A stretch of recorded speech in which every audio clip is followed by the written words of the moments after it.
Hi, good morning, and welcome to another episode of Ask Elly Intuitive Insights and Your Questions Answered. Today is February 16th. It is the full moon in Leo, and it is an amazing day in terms of astrology, and I will circle back to that later. However, if you're new to the podcast and new to me, my name is Elly Molina, and I am an intuitive, I'm a psychic, I'm an educator, the author of the Amazon bestseller Children Who Know How to Know, and I'm the creator of Psy Kids, a magical place where children and adults can learn to tap into their inner magic and psychic abilities.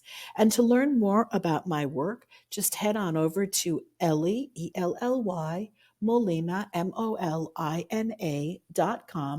And you can learn all about my work and my programs and reach out. I look forward to hearing from you and send in your questions for Ask Elly Intuitive Insights. Well, let's talk a little bit about astrology today. So, firstly, today is the full moon in Leo, and this happens to be one of the two stellar days for this entire month. This is a fantastic full moon if you use the energy properly. It is full of fun, love, and generosity. So Jupiter is in sync with Uranus, and this makes everything good. So you can expect to hear some good news and something interesting. Full moons are also influential for approximately 5 days. So basically, keep making festive plans for the weekend. Another thing that's really fabulous is that Venus is conjunct Mars today in Capricorn. So anybody who's really into astrology knows when Venus and Mars conjunct, this is a spectacular romantic day. And so you want to make the best of it. Now, tomorrow is also going to be a really nice day because we have a Jupiter sextile Uranus, Pisces, Taurus. So this is a conjunction that we won't see again until 2026.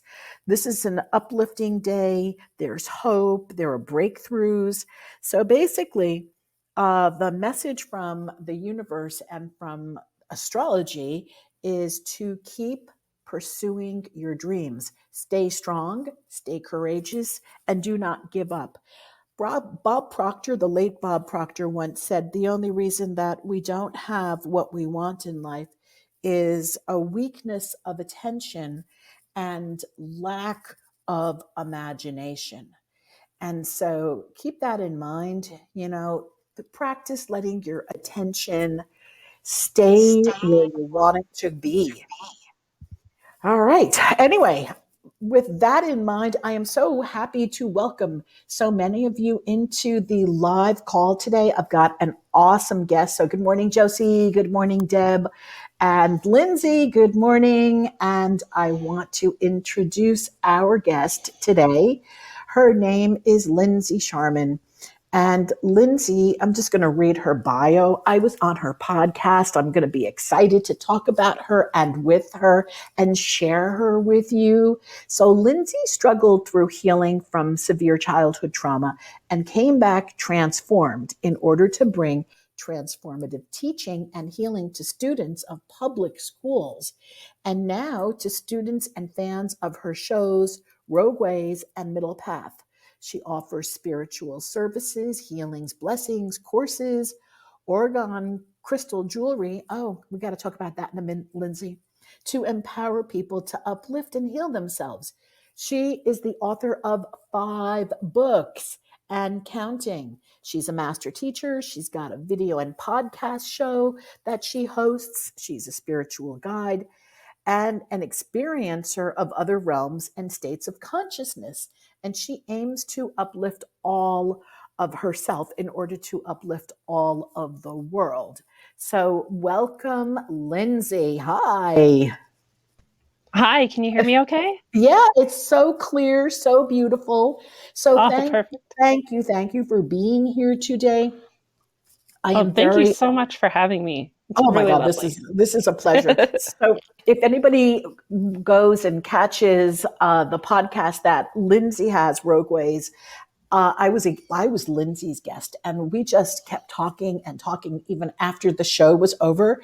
There were so many things that we had in common, and so many amazing talking points. So again, I want to welcome everybody who's here live today. And Lindsay, there's so many things that I can ask you, but I really just, there are things that you probably have close to your heart because you're always the one who's doing all the interviewing and asking all the questions.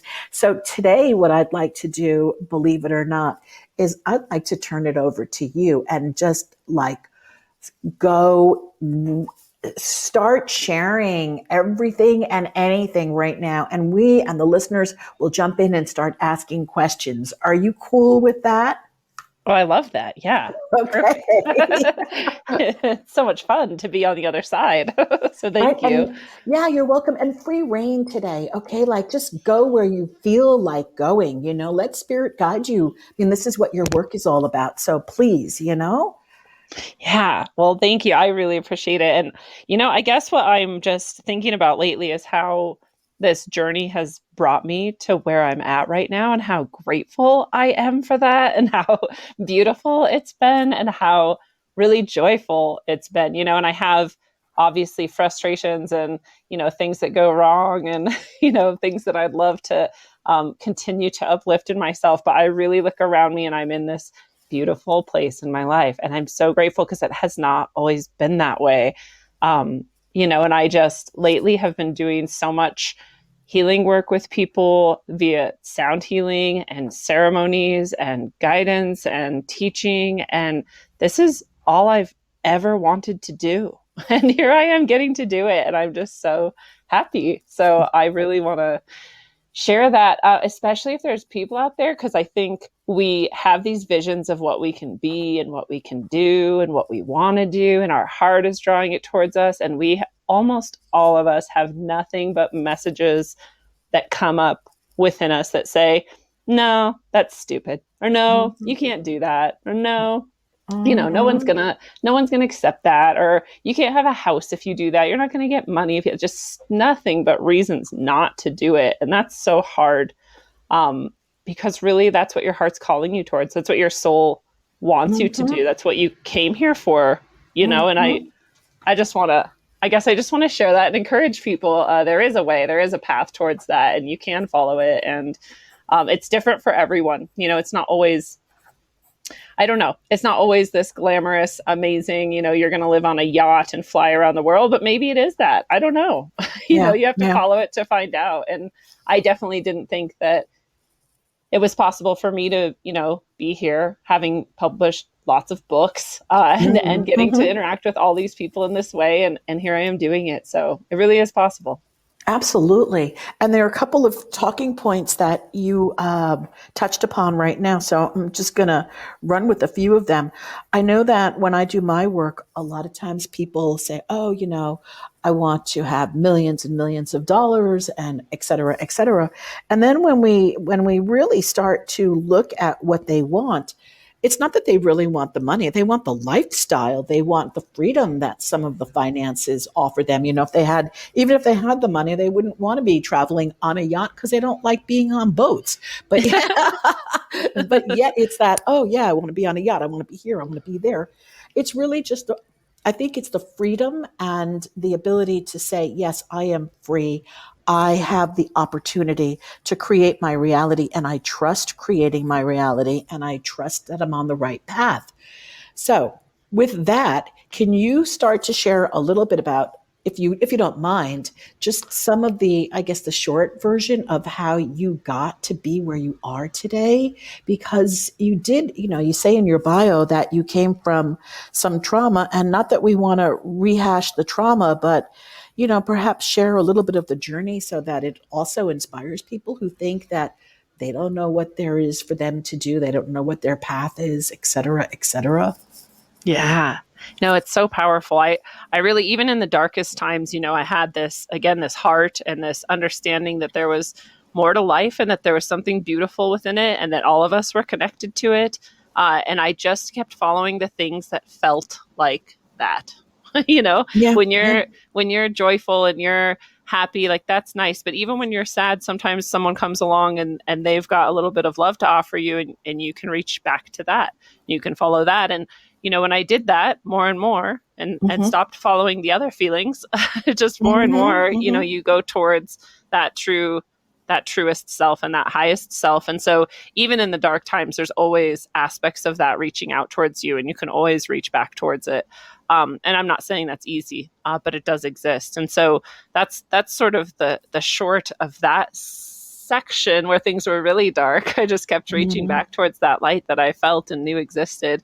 But I also followed this urge that I had, which was to help people. I always just wanted to help people, and I just saw nothing around in the world in general except things that were kind of harming people. Even if people didn't really look at it that way, that's what I saw a lot of in our food, in our education, in our politics and Mm-hmm. media and all these things. I just knew like these don't feel good, and so I always go back to these feelings. Our feelings are really our Mm-hmm. guide stone, and they're within Mm-hmm. us, and they don't go anywhere. They're always there. And so we always have this compass within us. And this is just what I've always followed. And so, when I was young, it just looked like, well, I have to get a job. I have to pick a, major. I have to go to college, and I have to figure out how to help people and also get money. And it was a very logical process for me. I was deducing like, what profession could I do? Like, I can't be a cop because I really don't want to shoot anyone. I don't want to be Mm-hmm. harming anyone in that way. I don't want to be a nurse because I can't really deal with the gross parts. So I Mm-hmm. guess I'll be a teacher. This is like what was left to me. And the more I Mm-hmm. thought about it, I had also teachers in my life, especially through the darkest times, that were my light, and they were, loved me and loved me enough to show me the good parts in myself, even when I couldn't see them in me. And so I had these experiences where I really understood the power of a good teacher, the power of really just anyone who actually loves you. But in my life, it Mm-hmm. looked like the power of a good teacher. And so I went into teaching first. So Mm-hmm. that didn't end up being my truest calling in the form that I pursued it, but it was still a piece of the path that helped me, continue to heal myself and continue to find ways to share with others in a helpful way and give love to others and provide money for me. It was very practical as well. And Absolutely. I love it. I love teaching. I still love teaching. I think about it all the time. All my students, I just love working with kids. They're so crazy and Yeah. amazing. I know, I know. Yeah. And the funny thing is we discovered that we had all these other commonalities. We had Washington State in common. You're from Washington State, and I did live there for 13 years. And then we also had teaching in common. And you were middle school, right? Am I correct? Weren't you middle school? No? Middle Yes. school, Mm-hmm. and high school. Yeah. I've done Mm-hmm. kind of equal in both. Mm-hmm, mm-hmm. Yeah, there's something.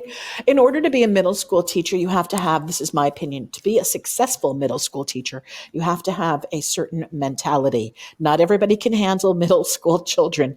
And, Yeah. so, if you got to have that middle school mentality in order to, I'm not going to say survive it, but to thrive there and to really be able to help the children and, to help these kids as they go through this important time of puberty. Yeah, I mean, they're going to test every possible boundary that you didn't even know they existed, and they're going to Hmm. test them. And Hmm. it's very Hmm. much challenging, but I love it. I thrive in that sort of energy and environment because I'm also celebrating that they're pushing. I'm like, yeah, find the boundaries, like do it. It's awesome. Yeah, yeah, And yeah, so I kind of celebrate that about them, and I'm also really good at really powerful boundaries. So I think that's also good for them. yeah. That's um, awesome. Yeah. yeah. So I have some more questions, and then of course, if anybody else on the call, this is a live call, so there are people in the studio, right? And they can type in questions for you if they have anything, or they can make some comments if anybody wants to comment, as you know. But I have a question for you. Can you talk about? I have a lot of people that are into writing and have written books or are thinking about writing books. And you've got 5 books under your belt and another one coming. So can you talk a little bit about that? Not just the process, but even the concept and the channeling part. Can you share a little Yeah. about that? Mm-hmm. Yeah, this has been so amazing for me because I've been a writer my whole life and a reader my whole life, and this was actually part of my escape from trauma, was to just read anything I could find and then write all of my thoughts that no one else was going to listen to and all my emotions. And so writing and reading were really always just a strong part. And that's, when I was teaching English mostly, Mm-hmm. um, and so when I would write, it was always nonfiction. It's just how it was for me. I wrote articles. I wrote, here's my weird theories about things and my logic about, it was all just factual. And it was very prosy. Mm-hmm. And I wrote a lot of poetry, but even that, it's not really nonfiction. It's not really fiction either. And I just always thought I could never write fiction. Something I could never do. I would read these fictional novels. They had all of this depth and complexity. And I thought, how do these people do this? Like, I don't Mm-hmm. understand Mm-hmm. how Mm-hmm. you conceive of all these details and then keep them straight in your head. And I could never do this. And so I never even considered it or thought of trying. And so my first book was actually a memoir, which is nonfiction, of course. And then another one Mm-hmm. was a book of my poetry.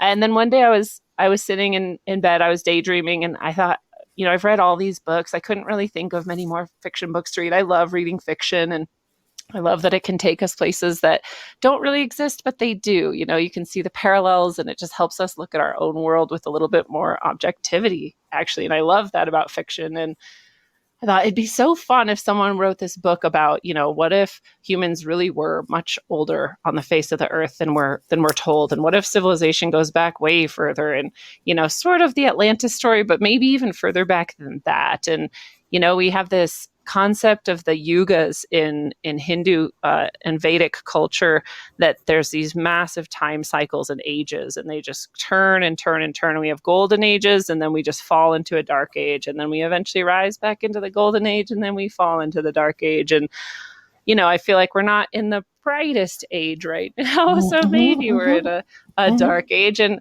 what was it like in a golden age? And what if we could read this book and it would be all these things I love to think about those types of topics? And then someone sitting near me said, well, why don't you write that book? And it just Mm-hmm. struck me. I mean, literally in a moment, I had a trilogy like just pop into my head. And I didn't really have the term download at the time, but I guess you could say I downloaded these Mm-hmm. 3 books, and I scrambled to find paper, and I rushed out a sort of really quick description of each of the 3 books. And it felt like just this massive surge of energy. And I was like tired afterwards. I was like, I only just Wow. wrote a couple pages, but wow. And I was so excited. I was like, I guess I'm going to try to write a fiction book. Like, I don't know how. I have a really good idea of how other people do it. I've heard all kinds of authors talk about it, but I've never tried to do it. I don't have any experience with that. But literally the next day when I woke up, I sat down, opened my computer, opened a Word document, and I said, well, I'll just start writing whatever comes to mind. It doesn't have to be in order. I don't even have to end up keeping it. I'll just Mm-hmm. see Mm-hmm. what comes. And I was sitting in front of this. I lived on this lake, and there's all these ducks and geese and blue herons in the water, and it was beautiful right in front of my window. And I just started writing what came to mind, and just visuals and characters, and things just started happening and popping into mind. And I was really excited. I just started writing it. I don't know what any of this is. I don't know who these people are. I don't know what's going to Mm-hmm. happen to them. And that was Mm-hmm. really fun. And I actually soon after moved to a different house, but it was also on the water. It was on a river, and in my Mm-hmm. bedroom, I looked right out at the river. And so both times I had this beautiful watery sort of muse running through the actual writing experience. But I started finding I didn't plan anything. I would just sit down to write, and things would just start coming to me, and I would just start writing. And I just thought, at some point I'm going to have to pull this all together, or figure out what's going on, or, Right. think it through, or plan something. And that never happened. I just kept sitting Wow. down, and it just kept coming and coming and coming. And I would jump around. It would jump around, I should say, because I just really feel at this point that I didn't write any of this. I just sat down to let it out. And it would, I would go to the one of the last chapters and suddenly write that. And then I'd go jump to the beginning and write more of that. Then I'd go to the middle, and was never in any kind of order. It didn't really make sense, but it all just came through. And at the end, I just knew it was done. I went through and edited it, and there it was. Wow. Yeah. Yeah. Definitely channeled, uploaded or downloaded, whatever anybody wants to call it, definitely channeled. And I just think that is so inspirational. And then you just kept going, right? You just did the trilogies. Yeah. I'm on the third book now. The first and second are out, and the first one is called Sine Curve of Eons, and that's allusion to those golden age, dark age cycles, right? And the second one is called Earth, a Trough in Time, alluding to this dark age we're in. And they both came through in the same way. The third one is as well, although I'm doing much worse at giving it time because I have so much going on now. And at the time I was teaching too, I had a lot going on then, but I'll tell everyone, this was my secret. I just told myself, I have 10 minutes a day. Every day I at least have 10 minutes. And that doesn't sound like a lot, but even if I just go back and edit, the last few pages of flow that came out or whatever happens, I'll just give it 10 minutes at least. And you never give it 10 minutes. You always end up finding more time. Once you sit down, it turns into half an hour. So, if there's someone out there that's like, I'd love to try, I just don't have time. Well, just give it 10 minutes. That'll help. No, it's true. It's true, Lindsey. I remember, well, I'm going to say I struggled through, believe it or not, writing my first children's book. That came to me on a walk. That was really simple and easy. And I'm going to say that was downloaded, uploaded, whatever you want to call it. But my how-to book, that took me a few years. And because I wanted to get the information right, it's a how-to. And science kept changing. So, it was like, okay, but when the book finally came out, I started writing in 2012 or something like that. It took me 5 years. And it's not a big book. I mean, somebody told me that they're able to, you could read this within 90 minutes. It's a quick read, but it's packed with information. So the point that I'm making is that I wrote that the way that one goes about writing a college term paper with chapters and outline, and it was very methodical. But that's a how-to book, and that's what I learned to teach when I was teaching how-to, so that is what I did. But now I am also writing, this is the first time, and that's what I'm sharing, I'm writing fiction, and I have never written fiction before. And I had the same thoughts that you had. Can I write fiction? Can I write fiction? And sometimes there are days where I'll sit down and those 10 minutes turn into an hour, and I get an entire, I don't know, like really great couple of scenes going through. And then I look back and I say, wow, who wrote that? Did I write that? But I'm still not, I'm still, working it because it's not finished yet. It's a very complicated novel. And how these things take time, at least for me, and maybe that's just an excuse, but I keep telling myself when the time is right, it will call me to finish. That's what I keep telling myself. Now that may be true or not, but but anyway, any tips, any ideas, Lindsey? Yeah. Sorry. I'm the same. This third one really, I've moved. I left my career, sold my house, sold my car, left the man I was with, and drove around the continent in a van. And it changed my whole life. And and I ended up in Colorado Springs and all of these things. And that's been the past 3.5 years for me or so. And so I started this third book before that. And so all of that transition really shoved it to the way, way back burner. And it's only been recently that I've sort of tried to pick it back up again. I shouldn't say have picked it back up again.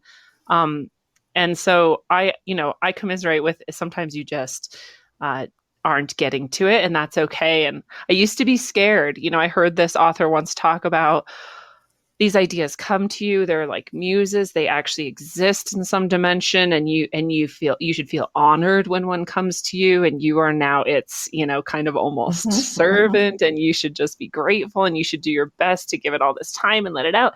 Because if you don't, it will go to someone else. And so I had this fear. I was like, it's going to leave me. I have to, I have to finish it. And I don't think that's true with this one, but I do think I could be better about giving it more time.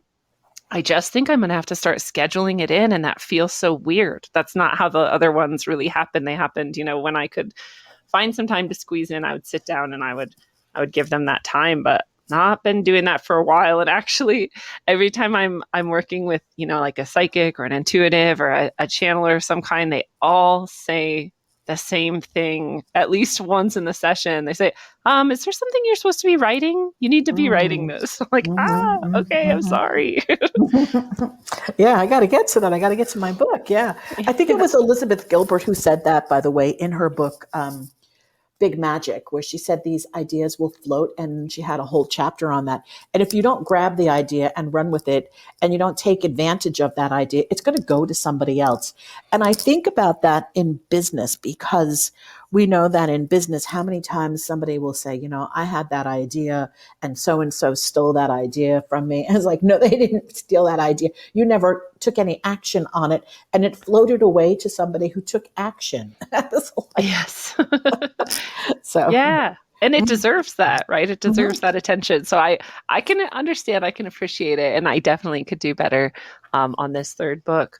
But you're gonna write it when you're ready to write it, because you've got so many things that you're doing right now with helping people. So I'm very confident that you're going to find the time. It will call you to write it when the time is right. I just feel that. Thank you. Thank you. I appreciate that. I do, when new aspects of it strike me, because sometimes, but like a whole chapter or a whole section or an event or, something, a new character will just plop into my head. And so I do write those down and make notes. So the notes are growing. Yeah.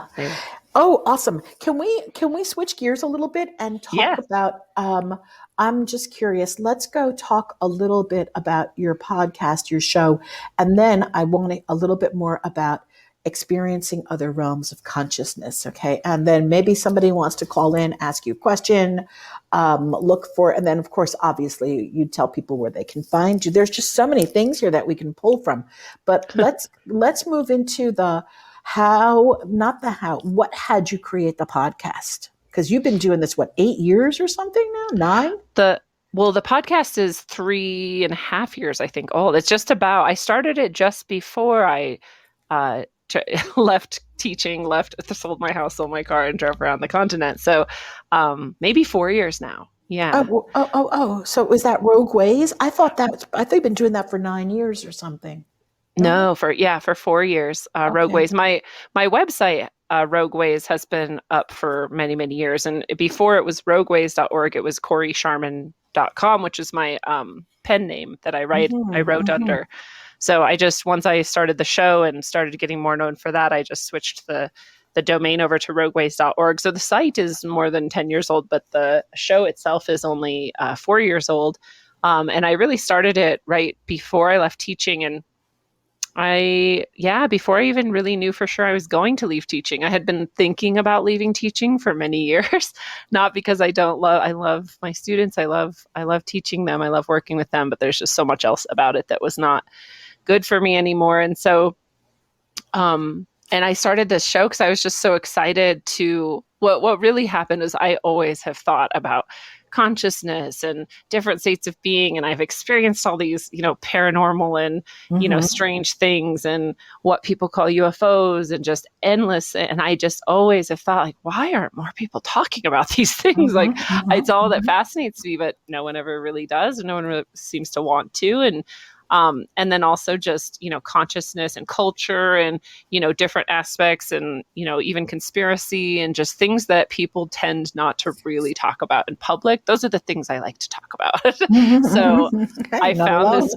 Yeah. And so I found this group online of people who loved to talk about that. And I got so excited. these people exist. There are other people who like to talk about this, because I had been listening to some other podcasts for a long time. But I just didn't realize there was a way to connect with all the people who liked these podcasts too and liked these topics too. And so I found this online community, and I got so excited to find Mhm. these people that I was Mhm. just in there all the time. I was asking questions, I was organizing discussions. I was like, and people started to really, know me and know my style. And they said, you should start your own show. Like, you were really, that's kind of who you are. Like, you organize all this stuff and you talk about it and you know about it all. And it's like, that would be so much fun. I don't really know how, but, let's try it together. And so we started with these little round tables where we would just pick a topic and everyone would just show up and share their thoughts and ideas. And eventually I started getting other guests and then more guests. And then, yeah, now here we are 4 years later. And you have 100. like 20, how many follow? A Well, it lot. depends which platform. Yeah. Okay, talk about your On, two platforms because I think you have like incredible amount of followers on YouTube on that well, and platform. Hmm. I am very grateful on YouTube. I have 4,000 something followers there. And then I switched to Rockfin, which is a newer platform that they're just committed to not censoring. YouTube decides what's appropriate and what's not, Right, and they right. and they just censor whatever they like. And Rockfin says, if it's illegal, we're going to censor it, of course. But if it's not, you can say anything you want. And I really appreciate that. So I'm over there as well. And it's ROK, not ROCK, so Rockfin. And it's there I have above 8,000 followers, which is really amazing to me because it's a much smaller Hmm.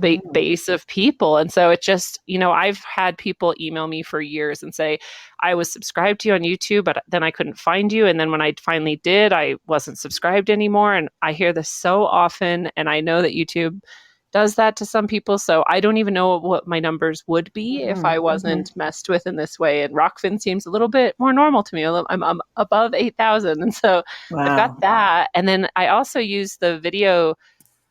After we're done live streaming the video and audio show, I rip the audio and put it out on podcasts so people can grab it on, any podcast app they have. Usually we'll be able to find the show and listen to it instead of watch it. And there I get above 20,000 people. So I That's don't, are awesome. those, it's Hmm. really cool. Yeah, I'm very Hmm. grateful. And sometimes I'm like, is this really happening? Like, this is really, really Yeah. cool.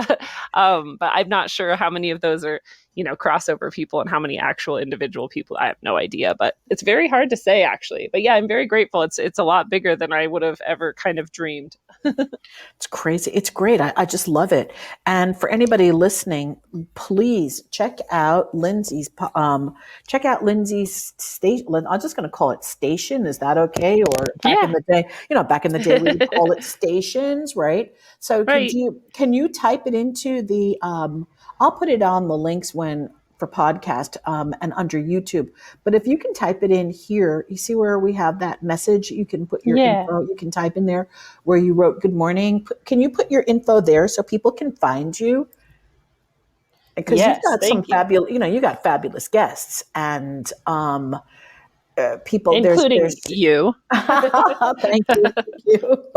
Well, I'm so glad that we found each other this way because we could just continue, talking and talking. Because I got some more questions, but if you can type in your information where people can find you. And like I said, I will also put that on the YouTube platform and the podcast, but that doesn't, the podcast info. All right. So they can find you and start listening to your shows. And who's your guest coming up now? Who do you have? Let's see. I was going to have, tomorrow I get to have Foster Gamble, who's one of my favorite humans in the universe. I don't know if you know Foster Gamble. I don't, but I'm going to He, produce it. yeah, Okay. he Uh-huh. he comes from the sort of Procter and Gamble, the Gambles, and so he comes from this sort of bigger family, that owns some large production in the sort of semi-pharmaceutical, I guess, area. And so he was kind of wealthy and well off, and he decided to use that money to discover what's out there and see if there's different things. And he got into sort of spiritual and followed that path that was calling him forward. And now he does this amazing work. He's made two documentary type movies. The first one was called Thrive. and Mm-hmm. the second one was called Thrive 2. And in both of them, he's inviting all these experts who are at the forefront of quantum physics, who are at the forefront of engineering and technology and politics and thinking, and all of these sorts of areas that seem suppressed, and really bringing these beautiful ideas forward. And he's imagining a better world, and he's inviting others to imagine a better world too. And I loved the movie so much, especially Thrive 1 really came to me at a time where I needed a little bit more hope about how things were going in the world. And he Mm-hmm. Mm-hmm. really Mm-hmm. was able to do that. And, he has people like Nassim Haramein, whom people might know as well, and the Resonance Foundation, and just all these beautiful people in these movies. And so he's also starting these alternative social media sites that also, support a more positive way of interacting, that don't sort of prey on your dopamine responses, even though some of that's unavoidable. And then, don't censor and all this stuff too. And so I really love his work. My favorite thing about the Thrive 2 movie was that he went to Africa, and there was this young man who had been praying to God and asking, how can I best help the world? And he has a background in electric engineering and whatnot. And he was given a vision, he says, by angels of how to create I'm going to get the name wrong. It's a energy machine that it produces more than it takes in. Mm-hmm. Mm-hmm. Um, I've seen him. I've seen this.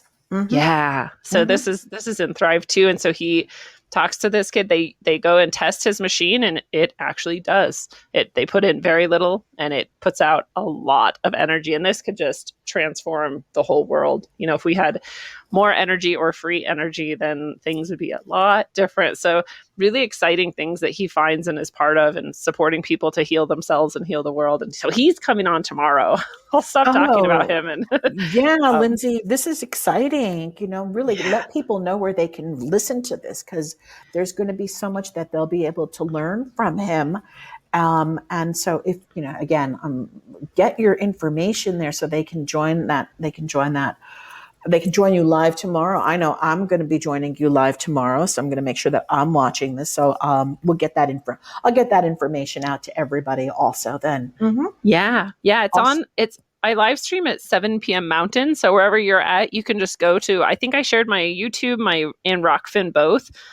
It's not on the podcast live like this is, but it's on the video live. So if you want to come and join us, you can on Rockfin or YouTube at 7 p.m. Mountain, and watch along with us. But you can always catch it later too, if you can't Mm-hmm. show up live. Mm-hmm, mm-hmm. All right, I'll get all that out there. I do have your info, and like I said, I'm going to put it out onto the platform so people can find it, and they can just look you up. Also, just have to look up rogueways.org, right? And then they'll get Perfect. you. Uh-huh. Yes. Awesome. This is exciting. And so, another question that I have is, what did it take for you to start reaching out to these people to have them on your show? A lot of courage. Well, what was interesting is most of them said yes, even though I Mm-hmm. was a very small show at first, and I kind of thought like, well, I mean, there's nothing wrong with asking. The worst they can do is say like, no, thank you, or not respond, and that's fine. So the asking was somewhat easy, and most of them said yes, but it Mm-hmm. was a lot harder to then actually meet some of these people, some of whom were my heroes and had been my heroes for years, and like definitely felt like they're so far above me or beyond me, or but I also really have always had this something inside of me that just does not acknowledge any kind of hierarchy at all. So I'm Mm-hmm. very much, and it really is not like a belief or a thought. It's like a knowing within me that just we are just all equal. And so as much as I had them up on these pedestals sometimes, and it was super scary to tell myself like, yeah, you're good enough to go talk to this person, like this, we're all just people here.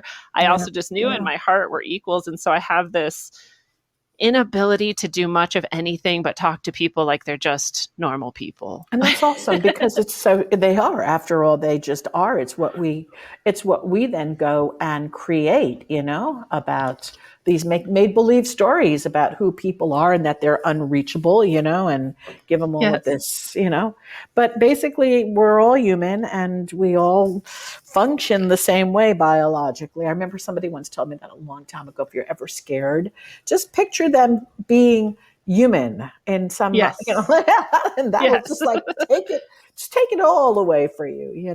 So that's Right. awesome. That's wonderful. Okay, I want to change subjects again and bounce around. Um, Tell me about how you use orgone. Is that how to say it? Orgone? Orgone? Yeah. Orgone. Yep. Orgone. Okay. Because I am not a big crystal person. I love crystals, but I'm really not a big crystal person. So the reason why this popped out is the other day, a few weeks ago, I'm going to, God, all right. I thought I was buying a candle. Okay. And for some reason, I was in a hurry and I I was online, and rather than selecting a candle I thought was the shape of a pyramid, I ended up with an beautiful orgone crystal. And then it's like, oh my God, this thing is way better than a candle. And I just love it. And it's in a pyramid. It's got some funky shapes in here and different. Oh my God.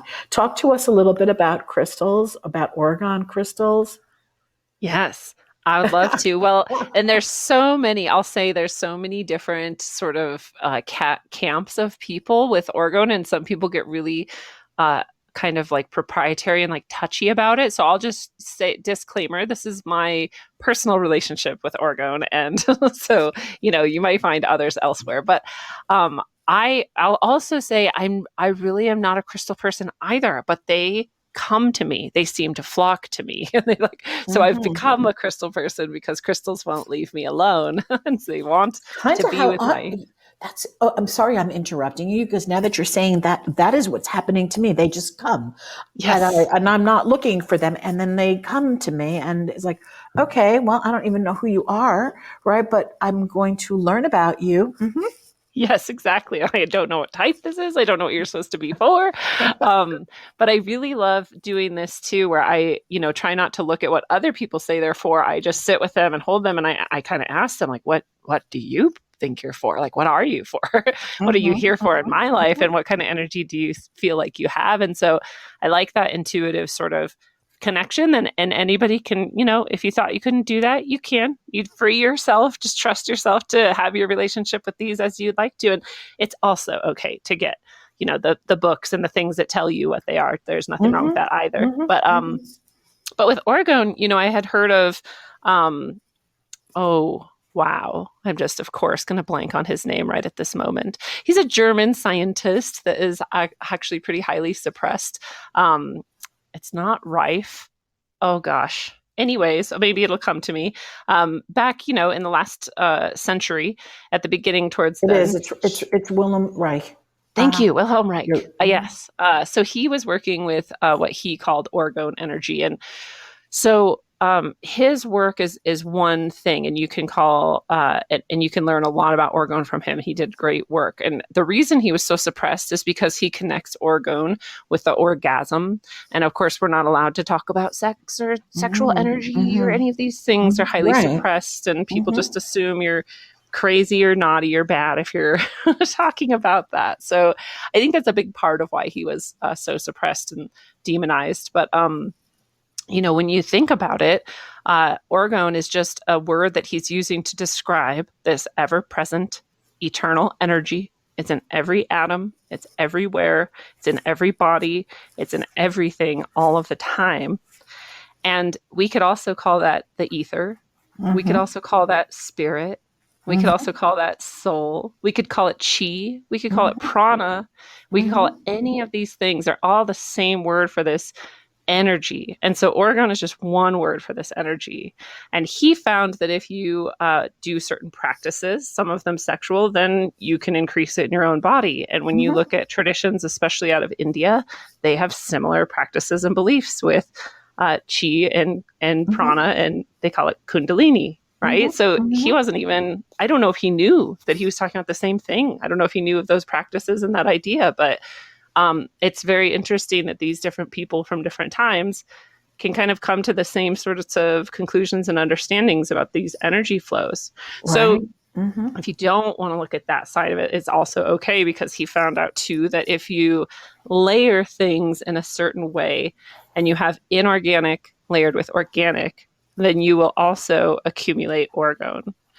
And when I first encountered someone actually using orgone, it was this girl I know. I love her so much. She's so wild and free. And she had this giant suburban van, and we met, we were living in the same town, and we met, and she was like, oh, I'll show you the nearby kind of swimming holes, and I'll pick you up at 2 or, whatever. And so I came out to meet her, and she had this giant suburban van, and she had this weird contraption on the roof. It was like a PVC pipe, and it was Mm-hmm. angled up, at Mm-hmm. maybe like a 30-degree angle, Mm-hmm. um, pointing forwards towards the direction she was driving. And I got in, I said, what's that thing on your roof? And she's like, oh, that's my orgone cannon. And I was like, oh, wow, I've heard of orgone. What's an orgone cannon? And she's like, oh, watch, as we drive, the clouds will part. And I was like, this girl's crazy. I didn't realize. um, so we're driving, and the clouds were parting everywhere we drove. Wow, I love She was that. pointing this cannon up at the sky, and it just parted the clouds everywhere we went. And I was like, this cannot be a coincidence. This is actually real. So, I'd heard of that. I'd heard of his work, but I didn't really, I guess, believe or just care that much until I saw this. And so then I got interested. She gave me a couple of those same pyramids. The pyramids are kind of the most common. And then I, shortly after that, was at this spiritual fair, and I quite accidentally was at this spiritual fair. And I, however, was guided to the spiritual fair. It became known to me because I passed a booth, and I looked up, and I saw a book on this man's shelf behind him in the booth. And it was a book I had just realized when I looked at it that I had dreamt of the night before. I dreamt of the cover. And I looked at it, and I said, oh my gosh. And he saw me stop and go, oh my gosh. And he said, what is it? And I said, that book. And he said, oh, this book? He said, I brought it for someone. Is it you? And I said, I don't Oh. know. I dreamt of it last night. And he said, oh, it is you. Here you go. I And he love gave me this book. And I thought, oh, I mean, I guess how much do I owe you? He's like, no, I mean, I brought it for you. And I was like, oh, it was the only copy of the book he had on the shelf. Okay, so this was clearly I'm supposed to get this book. I'm supposed to meet this man. And I looked down, and he had these pendants, and one of them just jumped out at me, and I grabbed it, and I said, what is this? And he said, that's an orgone pendant. You wear it with you. And I was like, orgone pendant. Wow, wow, Wow. And so, wow. Mm-hmm, yeah, so I mm-hmm. started wearing orgone with me all the time from this. And there was other very cool experiences with that man that day, but it was a very fortuitous, beautiful day. And so I got my first orgone. I had my first experience with it really working. And finally I people just started telling me, you have to make orgone. I was like, I don't make orgone. They're like, yeah, but you have to make orgone. And why are these people just deciding that I need to make orgone? Like, I don't want to make orgone. Mm-hmm, mm-hmm, um, mm-hmm. and then I was, sleeping one night, and one of my guides came to me and taught me how to make orgone. So I woke up, and I thought, ugh, I guess I have to make orgone now. But I was like, I I shouldn't love be so. this. I really didn't want to. I don't know why I was so resistant to it. I guess I don't know. I just wasn't. And I feel so bad saying that, because I should be just in gratitude that my guides can come and talk to me and teach me things. And it is amazing. And so when I did start to do it, I did not have that attitude anymore. I got all the materials I needed, and I started doing it, and I did it with great reverence and appreciation. And I put a lot of love into it. I bless it as I'm creating it. And, I'm guided to do it. And it does not look like anybody else's orgone in the world. It is, the way I do orgone. And there's a lot of people who really don't like it. I've had people tell me, like, you're not making orgone. Well, that's what you think. I Mm-hmm, am. mm-hmm, So mm-hmm. you can love it or Wow. hate it. You don't have to buy it from me. You don't have to use it, but you can And if you and want. and if people wanted to see it and perhaps purchase your orgone, where could they do that? Yes, that is also at rogueways.org. If you go to the Okay. shop, there's a Uh-huh.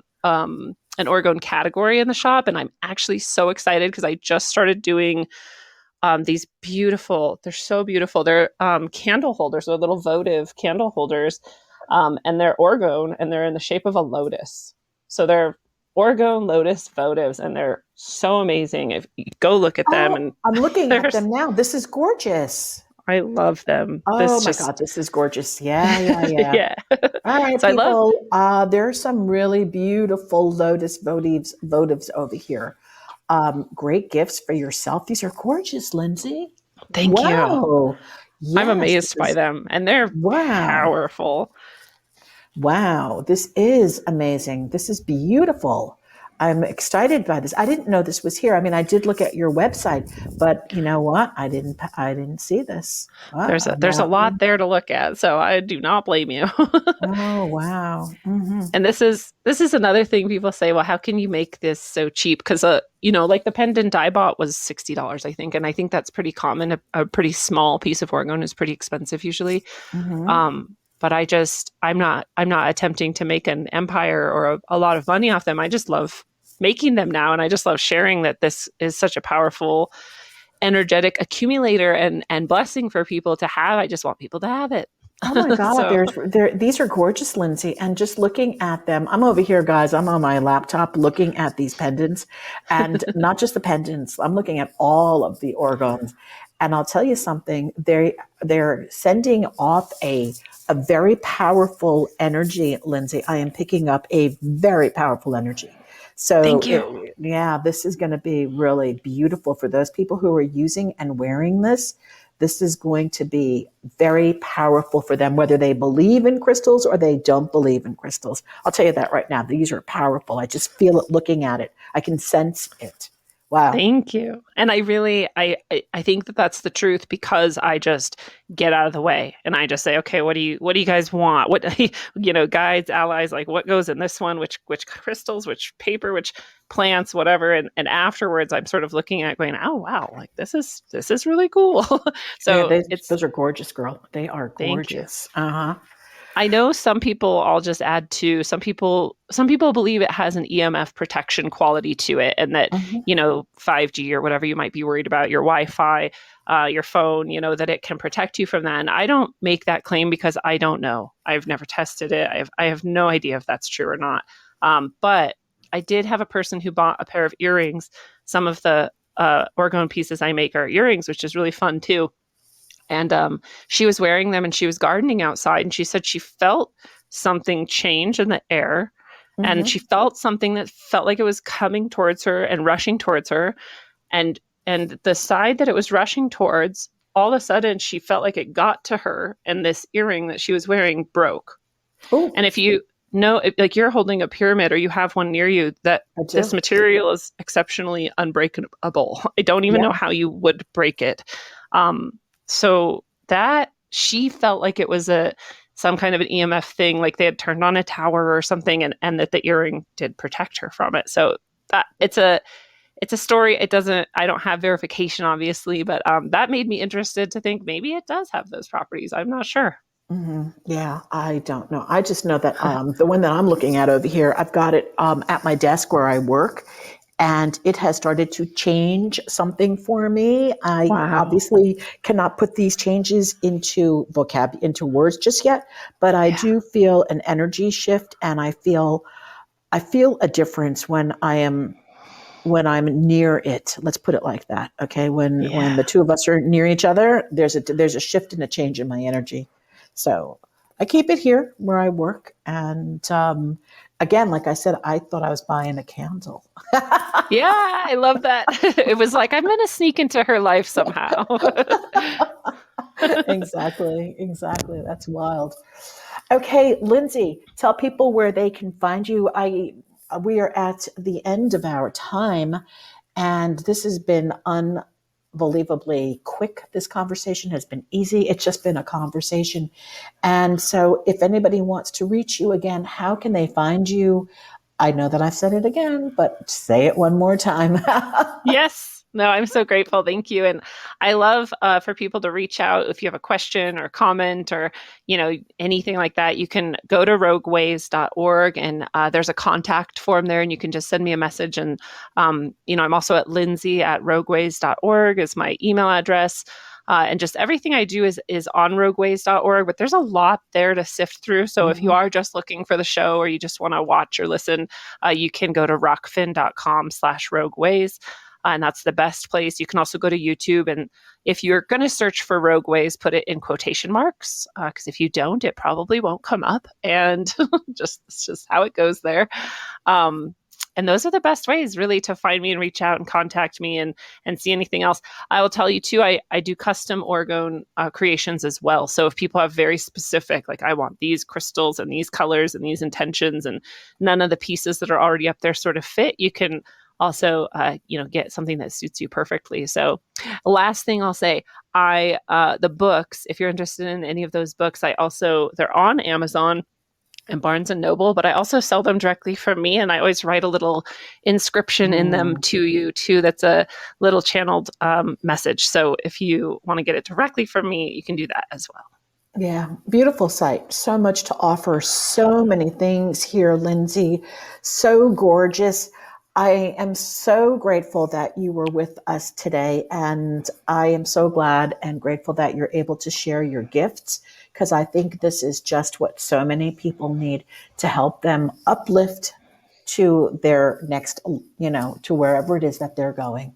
Uh-huh. Well, I'm so grateful that I get to be a part of that and help people do that, and also continue to help myself do that. And Elly, you're just like a long lost friend. I'm so glad we've connected, and it's so fun to talk to you and spend time with you. Thank you. Same here, Lindsey.